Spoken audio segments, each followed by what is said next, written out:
میں نے جب سوال کیا تو مجھے صاف الفاظ میں کہہ دیا کہ تمہیں اس کام سے مطلب نہیں ہونا چاہیے۔ میری بہن نے یہ سنا تو وہ زور سے نفی میں سر ہلانے لگی۔ اس سے پہلے کہ وہ کچھ بولتی میں نے اسے خاموش کروا دیا اور دوبارہ سے اپنی بیوی کو سننے لگا۔ جو سبق تھوڑی دیر پہلے مجھے اس بوڑھے شخص نے پڑھایا تھا میں اسے مکمل طور پر بھول گیا تھا اور میں دوبارہ سے پہلے جیسا انسان بن گیا تھا۔ شیطان میرے اوپر حاوی ہونے لگا تھا اور مجھے ورغلانے لگا تھا۔ جیسے جیسے میں بیوی کی باتیں سنتا گیا ویسے ویسے میرا خون دوبارہ کھولتا گیا۔ میں اماں کے پاس گیا اور ان کی آنکھوں میں دیکھتے ہوئے کہا کہ آخر میں نے آپ کا کیا بگاڑا ہے جو آپ میرے ساتھ ایسا سلوک کر رہی ہیں؟ ہر روز ہی میرے اوپر آپ کی کوئی نہ کوئی حقیقت آشکار ہو جاتی ہے۔ کہیں ایسا نہ ہو کہ مجھے آپ کے وجود سے ہی نفرت محسوس ہونے لگے اور میں آپ کی طرف نظر اٹھا کر بھی دیکھنا پسند نہ کروں۔ میری باتیں سن کر ان کی آنکھوں میں آنسو آ گئے۔ وہ تڑپ کر بولی کہ تم ایسا کیسے کہہ سکتے ہو؟ میں نے اپنے دل پر ہاتھ لگایا اور انہیں کہا کہ مجھے یہاں پر اس وقت شدید درد ہو رہا ہے۔ ارے میں نے آپ کی کتنی زیادہ منتیں کی تھیں کہ مجھے کاروبار چلانے کے لیے تھوڑے سے پیسے دے دیں، لیکن آپ نے میری ایک بات بھی نہیں سنی اور اب یہ آپ کے پاس آئی ہے اور اس نے صرف آپ سے ایک بار کہا تو آپ نے پیسے اٹھا کر اسے دے دیے۔ اماں چند لمحوں کے لیے خاموش ہو گئیں اور پھر گڑبڑاتے ہوئے کہنے لگیں کہ میں نے اسے سارے پیسے نہیں دیے بلکہ اسے معمولی سی رقم کی ضرورت تھی۔ اس نے مجھ سے وعدہ کیا ہے کہ یہ مہینے کے بعد مجھے واپس کر دے گی۔ میں نے ان کا بازو پکڑا اور انہیں جھنجھوڑتے ہوئے کہا وہ تو اماں جان میں نے بھی تو آپ سے یہی وعدہ کیا تھا کہ میں بہت جلدی آپ کو پیسے لوٹا دوں گا۔ میں اپنی بیوی کو لے کر دوبارہ سے اپنے کمرے میں چلا گیا۔ باہر سے مجھے ان دونوں کی باتیں کرنے کی آواز سنائی دے رہی تھی۔ میری چھوٹی بہن جو کہ عموماً خاموش رہتی تھی آج وہ بڑھ چڑھ کر بول رہی تھی اور اماں کو میرے خلاف بھڑکا رہی تھی۔ وہ میری بیوی کے خلاف بھی باتیں کر رہی تھی۔ میں نے زوجہ کو سمجھا دیا تھا کہ اب تمہیں ان دونوں عورتوں سے منہ لگانے کی ضرورت نہیں ہے اور جہاں تک میرے کاروبار کا سوال ہے تو مجھے پتہ چل گیا ہے کہ میں نے ان سے کس طرح سے پیسے نکلوانے ہیں۔ اگر میں ان سے وہ تمام پیسے نکلوانے میں کامیاب نہ ہوا تو میرا بھی نام وہاب نہیں۔ میری بات سن کر اس کی آنکھیں چمک اٹھیں۔ وہ تیزی سے میرے پاس آئی اور مجھے کہنے لگی کہ مجھے بھی تو بتائیں کہ آپ کیا کرنے والے ہیں۔ میں نے اسے کہا کہ جب آخری دن چل رہے ہوں گے اور وہ بہت زیادہ خوش ہوں گی کہ انہوں نے باہر جانا ہے اس دن میں ان سے سارے پیسے چھین لوں گا۔ نہ صرف انہیں ان کے کیے کی سزا مل جائے گی بلکہ اس کے ساتھ ساتھ مجھے بھی پیسے مل جائیں گے اور میں بھی کاروبار شروع کر دوں گا۔ لیکن اس کے لیے ہمیں یہ کرنا ہے کہ ہمیں اپنی ماں کے ساتھ تعلقات بہتر بنانے ہوں گے۔ تم ان کی خدمت کرنا شروع کر دو اور انہیں کسی بھی قسم کی پریشانی نہ ہونے دینا۔ تم ان کے سامنے یہ ظاہر کرو کہ تم ماضی کی تمام باتوں کو بھول چکی ہو۔ میں بھی اماں سے جا کر معافی مانگ لیتا ہوں۔ اس وقت میرا دماغ میرے اپنے قابو میں نہیں تھا بلکہ وہ شیطان کے نقش قدم پر چل رہا تھا۔ جیسے جیسے وقت گزرتا جا رہا تھا ویسے ویسے میں اماں کے بہت قریب آ گیا تھا۔ ان کے کہنے پر میں نے دوبارہ سے نوکری شروع کر دی تھی لیکن میری نظر صرف اور صرف اماں کے پیسوں پر ہی اٹکی ہوئی تھی۔ میں بے صبری سے اس دن کا انتظار کر رہا تھا جس دن وہ مجھے عمرہ کا ٹکٹ لانے کے لیے کہیں گی۔ اس دوران میں اس بوڑھے آدمی کو مکمل طور ہی بھول گیا تھا۔ تقریباً 1 مہینے کے بعد میرا اس کے ساتھ دوبارہ سے سامنا ہوا۔ میں اپنے آفس سے باہر نکل رہا تھا جب مجھے اپنے نام کی پکار سنائی دی۔ میں پلٹا تو وہاں پر اس شخص کو کھڑا دیکھ کر میں حیران رہ گیا۔ ایک لمحے کی دیری کیے بغیر میں اس کے پاس گیا اور اس سے کہا تم اس دن ایک دم سے کہاں چلے گئے تھے اور تمہیں کیسے پتا تھا کہ میرا اپنی ماں کے ساتھ جھگڑا چل رہا ہے؟ اس نے میرے ان تمام سوالات کو مکمل طور پر نظر انداز کیا۔ اس کے چہرے پر پریشانی کے تاثرات تھے۔ وہ مجھے کہنے لگا کہ تم کوئی بھی ایسی حرکت نہ کرنا کہ جس کے بعد تمہیں بد دعا لگے یا تم ساری عمر کے لیے پچھتاتے رہو۔ ایک بات میری ہمیشہ سے یاد رکھنا کہ ماں کی بد دعا بہت سخت ہوتی ہے جو عرش کو ہلا کر رکھ دیتی ہے۔ اس نے میرے کندھے پر دوبارہ ہاتھ رکھا تھا لیکن میں نے اس بار اس کا ہاتھ جھٹک دیا تھا اور اسے نفرت سے کہا تھا کہ میں یہ تو نہیں جانتا کہ تم کس مقصد کے لیے میرے پاس آتے ہو لیکن اتنا مجھے اندازہ ہو گیا ہے کہ تم ایک ڈھونگی انسان ہو۔ میں نے اسے یہ بھی کہا کہ مجھے تمہاری کسی بھی بات پر یقین نہیں ہے، اس وجہ سے دوبارہ میرے راستے میں آنے کی کوشش نہ کرنا۔ اگر تم نے پھر سے مجھے پکارا یا مجھے کوئی نصیحت کرنے کی کوشش کی تو میں تم پر الزام لگا کر تمہیں پولیس کے حوالے کر دوں گا۔ میں آگے کی طرف بڑھ گیا۔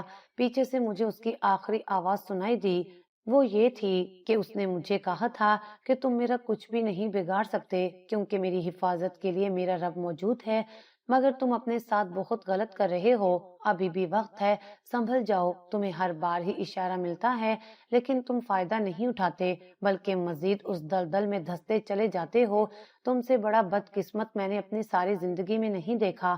میں سوچ رہا تھا کہ آخر اس بوڑھے شخص کو میں نے کہاں پر دیکھا ہے، رات لیٹا میں اسی کے بارے میں ہی سوچتا رہا، میں جاگ رہا تھا، مجھے جاگتا دیکھ کر بیوی مجھ سے سوال کرنے لگی کہ خیریت تو ہے، آج آپ سو نہیں رہے؟ میں نے نہ چاہتے ہوئے بھی اسے اس بوڑھے شخص کے بارے میں بتا دیا تو وہ پرسوچ انداز میں میرے چہرے کی طرف دیکھنے لگی اور اچانک وہ چمک کر بولی کہ آپ کو یاد ہوگا کہ ایک دن ہمارے گھر میں ایک بوڑھا شخص آیا تھا، تب آپ گھر میں کوئی کام کروا رہے تھے اور اسے آپ نے 15,000 روپے دیے تھے کیونکہ اس کے بچے بیمار تھے۔ میں نے یاد کرنے کی کوشش کی تو وہ بوڑھا شخص مجھے یاد آ گیا اور پھر اچانک ہی میرے ذہن میں دھماکہ ہوا، یہ آدمی بھی اسی کی طرح ہی دکھتا تھا، تو کیا یہ وہی شخص تھا جو بار بار میرے پاس آ رہا تھا؟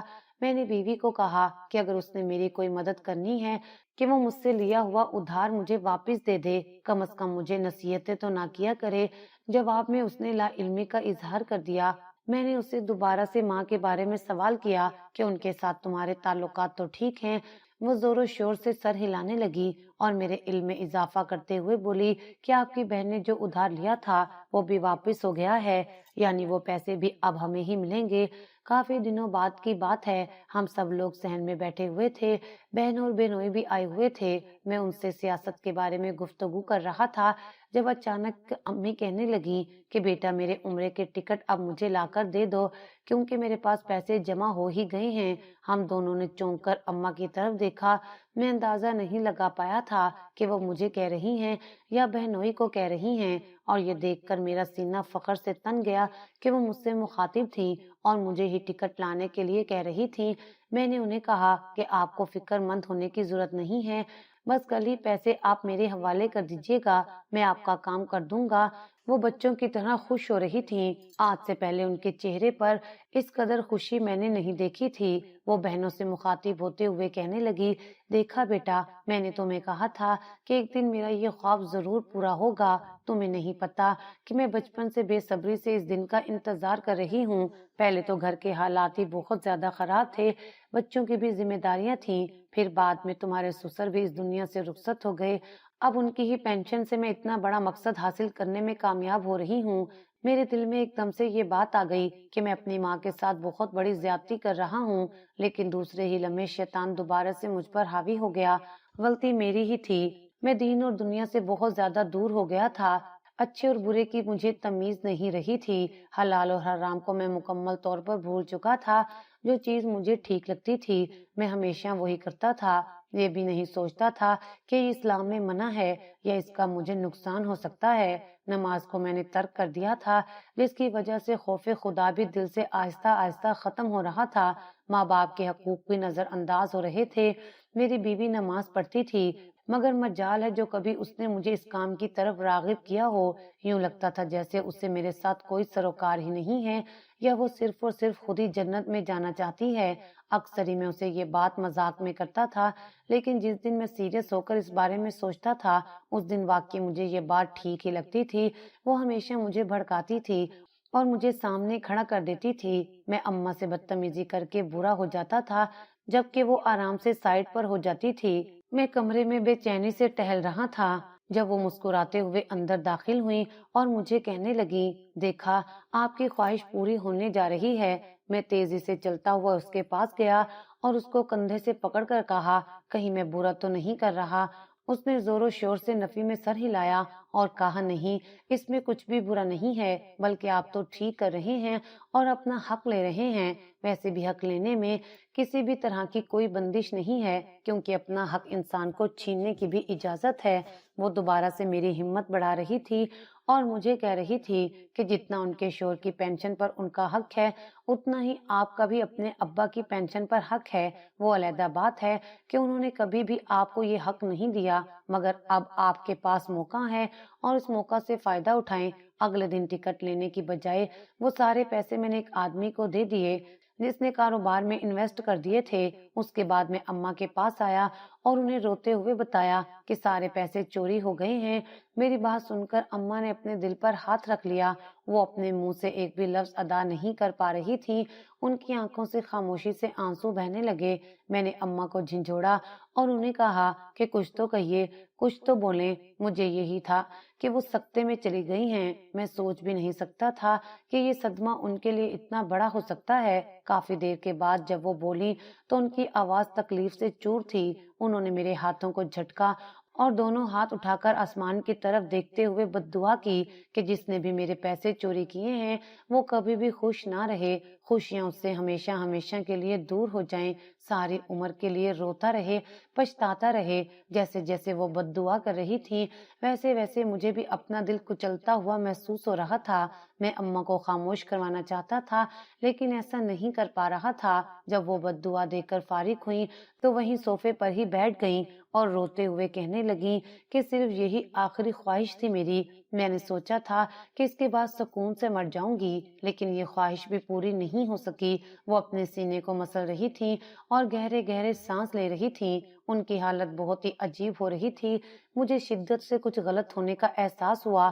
میں زور زور سے اپنی بیوی کو آوازیں دینے لگا۔ اس دوران ان کی حالت مزید بگڑ گئی اور پھر تھوڑی ہی دیر کے بعد وہ میرے بازوؤں میں دم توڑ گئیں۔ ان کی روح دنیا سے پرواز کر گئی تھی۔ میں سوچ بھی نہیں سکتا تھا کہ یہ بھی ممکن ہوگا۔ میں نے اپنی بیوی کو روتے ہوئے جب اماں کی حالت کے بارے میں بتایا تو وہ بھی بہت زیادہ پریشان ہو گئی۔ اماں کی بد دعائیں مجھے یاد تھیں۔ ارے میں تو اس قدر بدقسمت تھا کہ اماں سے معافی بھی نہیں مانگ پایا تھا۔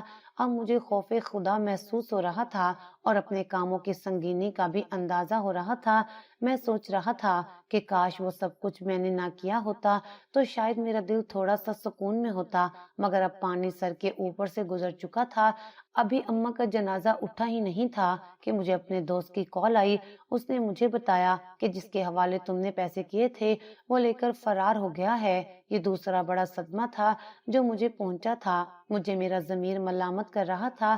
رات کے وقت میں سونے کے لیے لیٹا تو اپنی بیوی کے چیخنے کی آوازیں سنائی دینے لگیں۔ جلدی سے اٹھ بیٹھا، سائٹ پر دیکھا تو وہ زور زور سے رو رہی تھی اور مجھے کہہ رہی تھی کہ سونا چاندی مجھ سے دور کریں، مجھے یہ سب نہیں چاہیے، یہاں پر بہت سارے بچھو ہیں، یہ مجھے ڈس لیں گے۔ وہ عجیب و غریب باتیں کر رہی تھی۔ مجھے خوف محسوس ہونے لگا۔ میں نے اس کو ہاتھ لگایا تو اس نے جلدی سے مجھے پیچھے کی طرف دھکیلا اور روتے ہوئے کہا، یہ سب کچھ آپ کی وجہ سے ہوا ہے۔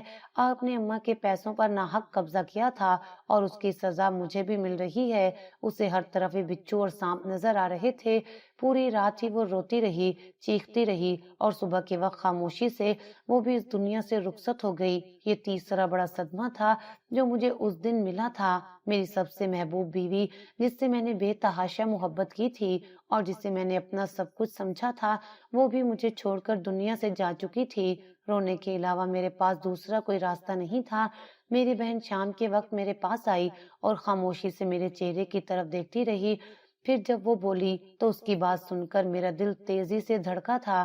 اس نے مجھے کہا، کیا آپ نے اماں کے ساتھ کسی قسم کی زیادتی کی تھی؟ میں نے اسے روتے ہوئے بتایا تو وہ خوف زدہ ہو گئی اور مجھے کہنے لگی کہ اماں کی بد دعا ہی لگی ہے، اب ساری زندگی کے لیے خوشیاں آپ سے روٹ جائیں گی۔ میں نے اس سے روتے ہوئے پوچھا کہ اب میں کیا کروں؟ اس نے مجھے کہا کہ اب آپ کچھ بھی نہیں کر سکتے سوائے اس کے کہ اماں کی قبر پر جائیں، ان کے لیے روز فاتحہ پڑھا کریں اور اپنے رب سے معافی مانگا کریں۔ ہو سکتا ہے کہ اس سے آپ کو تھوڑا سا سکون نصیب ہو جائے اور آپ کی تکلیف دور ہو جائے۔ جیسے جیسے وقت گزرتا جا رہا تھا ویسے ویسے میرا پچھتاوا بھی بڑھتا جا رہا تھا۔ میں روز اماں کی قبر پر جاتا تھا لیکن اس کے باوجود بھی مجھے سکون نہیں ملتا تھا۔ اب میرے سر میں ایک عجیب سا درد شروع ہو گیا تھا۔ اچانک ہی وہ درد اٹھتا تھا اور نہ جانے کتنے کتنے گھنٹوں تک رہتا تھا۔ میرا سر پھٹنے والا ہو جاتا تھا۔ جب میں ڈاکٹر کے پاس گیا اور اسے اس بارے میں بتایا، ٹیسٹ کرنے کے بعد اس نے مجھے یہی کہا کہ تم بالکل نارمل ہو، تمہیں کسی قسم کا کوئی مسئلہ نہیں ہے۔ اس نے مجھے کچھ دوائیاں دی تھیں لیکن اس سے بھی فرق نہیں پڑا تھا۔ میری زندگی ذلت بھری ہو چکی تھی۔ جو بویا تھا اب وہ سب اپنے ہاتھوں سے کاٹ رہا تھا۔ نہ ہی کوئی مجھ سے محبت کرنے والا تھا اور نہ ہی کوئی میرا خیال رکھنے والا تھا۔ بہن بھی 1 سال کے بعد شوہر کے ساتھ ہمیشہ ہمیشہ کے لیے دوسرے ملک شفٹ ہو گئی تھی۔ اس سے کبھی کبھاری فون پر بات ہوتی تھی، جس سے دل کو تھوڑا سا سکون پہنچتا تھا۔ اس کے علاوہ زندگی میں صرف اور صرف کانٹے تھے۔